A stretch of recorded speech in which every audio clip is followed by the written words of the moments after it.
Holy crap, man! This thing's a monster. Let me get a. I don't know if you can see this label here for the HOPTIMUS. Let me see if I can hold that steady. I'm rubbing my head, shake. So, oh, excuse me. So let me pour glass. I'm just going to do a second video. Well, I did, actually my third, but it's only second drinking the beer. I did one kind of explaining the situation around the beer. Anyways, I digress. So let's see how that poured. Actually, wow, that pours beautiful. They say tawny golden. I don't know what that means. That looks kind of copperish to me, but what the hell do I know?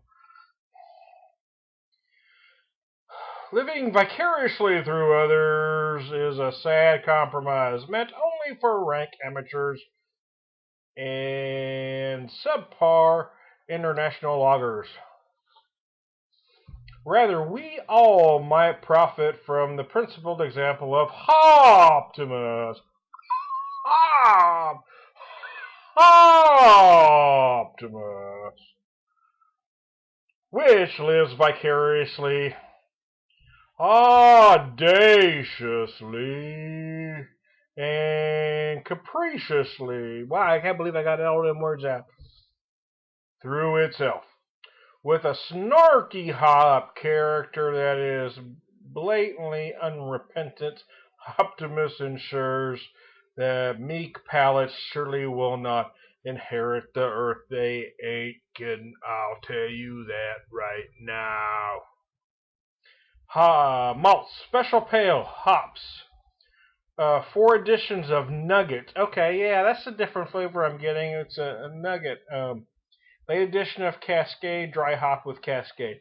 So, wow, they're kind of going against the grain here, sort of. Nugget and Cascade. It's not usually you'll see combinations of Amarillo is certainly one you see a lot of in Imperial IPAs.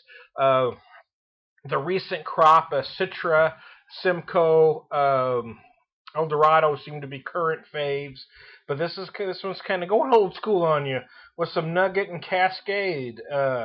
Yeast is a house ale. It has 100 IBUs. Wow, okay. Holy shit, dude, that's freaking big,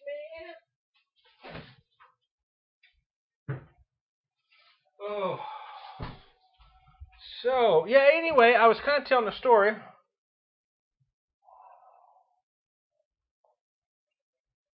Got this intensely sweet nose, followed by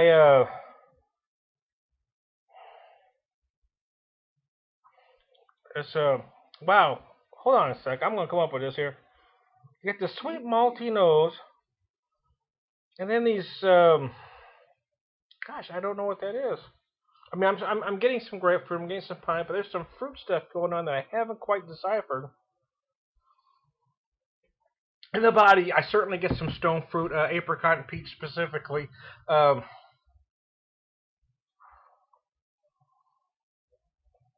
There's certainly some peppery notes in the finish. It's just put together so beautifully. Again, I said in the last video, the trend on these is to make the body lighter and up the hoppage. The truth is, if you or to make the hoppage feel bigger. The hoppage, that's my word. I'm trying to coin it, spread it around. Say, you heard it from the Beer Whisperer first. Hoppage. I was the first one to ever say hoppage. Get it in the dictionary. Work with the Whisperer, man. Work with me. Work with me, people. What was I saying? See, I get sidetracked a lot, don't I? It could be because this beer is 10.7%, 100 IBUs, and although I think I've said it already, I need to say it one more time. Thank you, Jon Sherron, who lives near the new Albanian Brewing Company. I'm planning a trip later in the year to get out there to visit him and see them. Get out to the new Albanian brewery myself. It's big, it's huge. So the hops are whap whap whap in your face. Again, what I was trying to say earlier is there are some that feel if your body's thinner, you don't need as much hops to get the same effect. So a lot of those they feel larger than they are because your malt is much thinner. Again, and the trend is to thin the body out on these. I actually dig this, and I think that might have been one reason that I loved that oak-aged Optimus so well, the Optimus. Is because some beers get overwhelmed by oak. I mean, we've all tasted some great oaked beers. We've all tasted some bad ones. The ones that generally don't work are the ones that just don't hold up to the oak.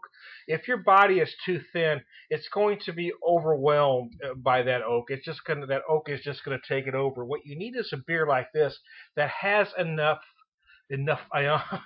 I'm going Daffy Duck. I have trouble. So it goes in. Anyways, I digress. That has enough, enunciator. That has enough depth of character to stand up to that oak, because oak is big. Otherwise, what happens with a lot of them that go wrong is all you end up tasting is the oak. You know, you get that big oak flavor, but the subtleties that were in the beer before get lost. And now, after tasting a bunch of this, now I know why that stood up so well, because not only did I get a lot of oak in that beer, but it had a lot of other flavors. Again, when oak beers go wrong, it's when that oak completely takes over and all you taste is the oak. This has so much depth of character, so many flavors that it stands up to it. And now I understand, now it makes sense to me that I've had this regular version, why it works so well aged in oak. Oh my gosh.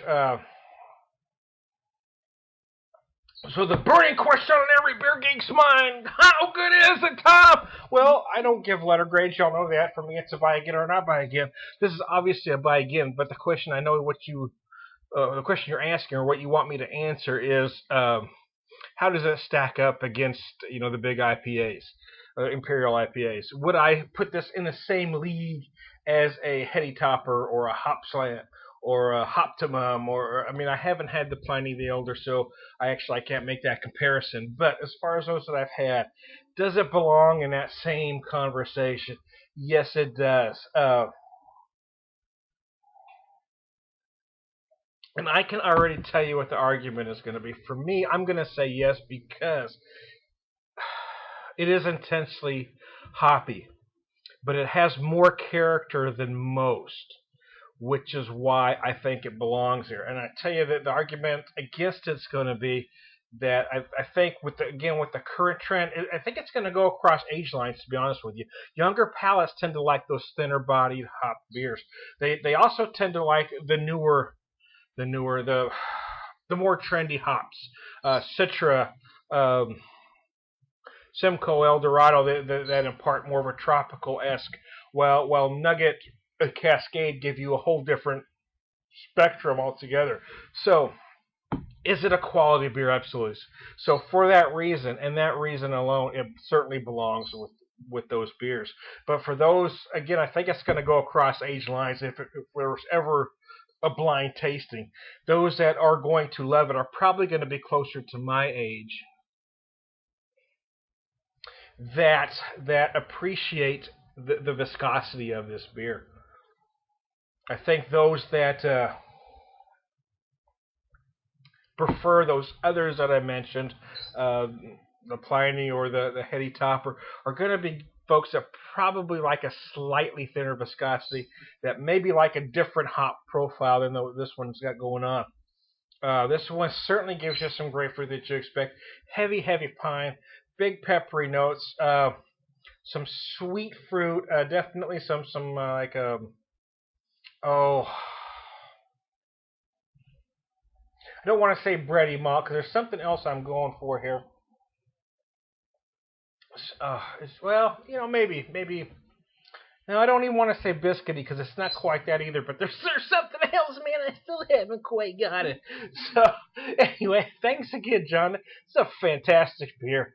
I hope it's listed as one of their regulars, so I hope when I visit there later in the year that I'm able to pick up some more, because I would love to do a series. I mean, several videos. Some beers just take more than one sitting to get a grasp on them, and that's why I get frustrated with a lot of younger brewers specifically that only want to drink 2 ounces of a beer and say that's enough. I've got my video. Let's call it a day. A beer like this, I have drank. Oh, it's a 22-ounce bottle. I've probably got about 8 ounces left, and I've had 2 glasses, let's say about 7 ounces apiece. I still don't have all the flavors. And there may be some folks out there with more refined palate than me. I'm not going to deny that.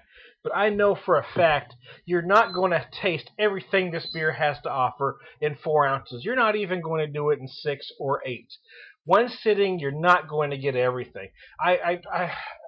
There's no way. I don't care. So you could have the best beer palate in the world. There is no way you're going to figure this whole beer out in 2, 4, 6, or 8 ounces. It's just not going to happen because there's so much there. And I guarantee you that if you did, you could do your video over 8 ounces and sit and pour another 8 ounces. You're going to come up with flavors that you didn't list the first time. It's just the way it is. So thank you, Jon Sherron. Thank you, New Albanian Brewing Company. I rambled a long time. I said I wasn't, but then I did anyway. Son of a gun. Oh. Holy crap. It's sometimes you drink these and it's actually growing. I feel like I got a hoppage growing in the back of my throat. It's going to be there a while, man.